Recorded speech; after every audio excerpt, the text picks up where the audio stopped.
안녕하세요. 부모로서 아이 기저귀나 변기에서 붉은색을 발견하는 것만큼 가슴이 철렁 내려앉는 순간도 없을 겁니다. 오늘은 많은 부모님들을 깜짝 놀라게 만드는 증상이죠. 바로 소화혈뇨에 대해 속 시원하게 알려드리려고 합니다. 너무 걱정부터 하지 마시고 무엇을 어떻게 봐야 하는지 저랑 같이 차근차근 짚어봐요.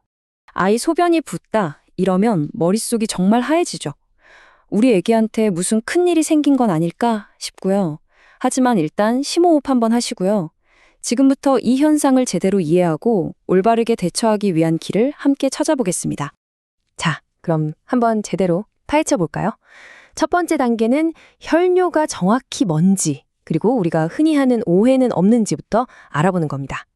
의학적으로 혈뇨라고 하려면요. 소변을 현미경으로 아주 자세히 들여다봤을 때 적혈구가 5개 이상 보여야 해요.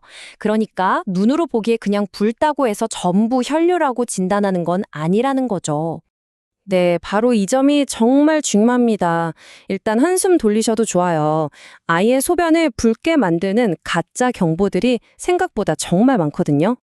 자, 그럼 어떤 것들이 있을까요? 화면에 보이는 것처럼 아이가 비트나 블랙베리 같은 붉은 음식을 먹었을 때도 그렇고요. 우리가 흔히 먹이는 이부프로펜 계열 해열제 때문에도 소변이 붉어질 수 있습니다. 특히 신생아 키우시는 분들 기저귀에 벽돌가루 같은 주황색, 붉은색 자국 보신 적 있죠? 그게 바로 요산염이라는 건데 이건 대부분 아무 문제 없는 정상적인 현상이니까 너무 놀라지 마세요. 자, 이제 병원에 갔다고 상상해 볼게요. 그럼 의사 선생님은 뭘 할까요? 이때부터는 마치 단서를 하나하나 모아서 범인을 찾는 탐정 수사 같은 과정이 시작됩니다. 아주 체계적으로요. 보통 이 3가지 단계를 통해서 평가를 시작하는데요. 첫째, 아주 자세하게 질문을 던져서 단서를 모으고요. 둘째, 아이 몸을 직접 구석구석 살피면서 이상한 점은 없는지 찾습니다. 그리고 마지막으로 소변 검사를 통해서 아, 진짜 혈뇨가 맞구나 하고 최종 확인을 하는 거죠. 이 과정을 미리 알고 가면 병원 가는 게 덜 불안하실 거예요.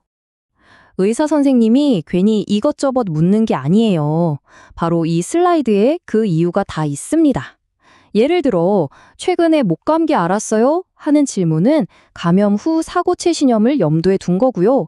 몸에 막 반점이 생기고 아파하진 않나요? 하는 건 IgA 혈관염 같은 전신 질환을 생각해 보는 거죠. 부모님의 답변 하나하나가 진단의 방향을 잡는 아주 중요한 열쇠가 됩니다. 좋습니다. 혈뇨가 맞다는 게 확인됐어요.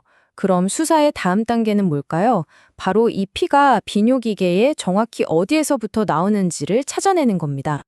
이 비교표가 아주 명확하게 보여주죠. 의사들은 소변 색깔 같은 단서로 출혈 위치를 짐작해요. 예를 들어 소변이 콜라색처럼 진하고 검물다. 그러면 신장, 즉 위쪽 문제의 가능성이 높고요. 반대로 맑은 선홍색 피가 보인다. 그러면 방광이나 요도처럼 아래쪽 문제의 가능성이 높다고 보는 거죠. 만약 신장에서 피가 나는 게 확실해지면 한 단계 더 깊이 들여다봅니다. 신장의 핵심 부품인 사구체라는 정수기 필터에서 문제가 생긴 건지 아니면 그냥 수도관 같은 다른 곳에서 문제가 생긴 건지를 구별하는 거예요. 좁디 좁은 필터를 억지로 비집고 나온 적혈구는 모양이 막 찌그러져 있거든요. 이런 현미경 속 단서들로 출혈의 정확한 원인을 찾아내는 겁니다. 자, 그럼 이제 부모님들이 가장 궁금해하실 부분입니다. 도대체 원인이 뭘까? 그리고 어떤 증상이 나타났을 때 정말 긴장하고 병원에 가야 하는 걸까? 그 위험 신호들을 한번 알아보겠습니다. 이건 꼭 기억해 두시면 마음이 좀 놓이실 거예요. 아이 소변에서 눈에 보이는 피가 나올 때 가장 흔한 원인은 다행히도 치료가 비교적 간단한 요로감염인 경우가 제일 많습니다. 물론 요로감염 말고도 다른 원인들도 있죠. 기저귀나 속옷에 쓸려서 피부가 자극됐을 때, 어디 세게 넘어지거나 부딪혔을 때, 그리고 체질적으로 소변에 칼슘이 많이 나와서 요로를 자극하는 고칼슘 요증 같은 것들도 눈에 보이는 혈뇨를 일으킬 수 있습니다. 하지만 지금 보시는 이런 위험 신호들이 함께 나타난다면 이건 좀 더 주의 깊게 봐야 한다는 뜻입니다.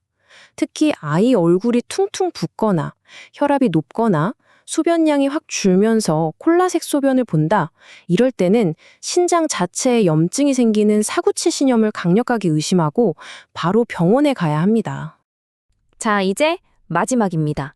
진단을 받고 나서 치료는 어떻게 하고 앞으로 어떻게 관리하게 되는지, 그리고 많은 부모님들이 안심하실 만한 내용들 위주로 한번 정리해 드릴게요.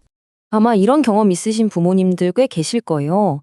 영유아 검진 같은 데서 아이는 너무 멀쩡한데 소변 검사에서 피가 살짝 보인다고 해서 덜컥 겁이 났던 경험 말이죠. 이런 현미경적 혈류는요, 대부분은 특별한 원인 없이 그냥 지나가는 경우가 정말 많으니까 너무 미리 걱정하지 않으셔도 괜찮습니다. 물론 그렇다고 그냥 지켜보는 건 아니고요.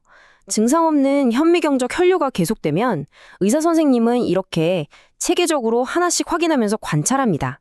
감염이나 고칼슘 요증 같은 흔한 원인부터 체크하고 초음파로 신장 모양도 한번 보고요.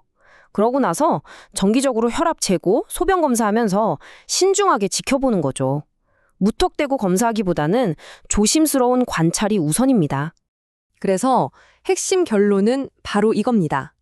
아이의 혈뇨 문제로 시작된 그 걱정스러운 여정은 대부분 정말 다행이다 하고 안심으로 끝난다는 사실입니다. 의료진의 체계적인 평가 과정을 믿고 차분하게 따라가시는 게 가장 중요해요. 오늘 이야기가 혈뇨에 대한 막연한 두려움을 좀 걷어내고 명확한 이해로 바꾸는 데 도움이 되었기를 바랍니다. 마지막으로 이 질문을 한번 함께 생각해 보면 좋겠습니다. 이렇게 꾸준히 아이를 살피고 의사와 소통하는 것, 이게 바로 우리 아이의 신장을 평생 건강하게 지켜주는 가장 확실한 방법이 아닐까요?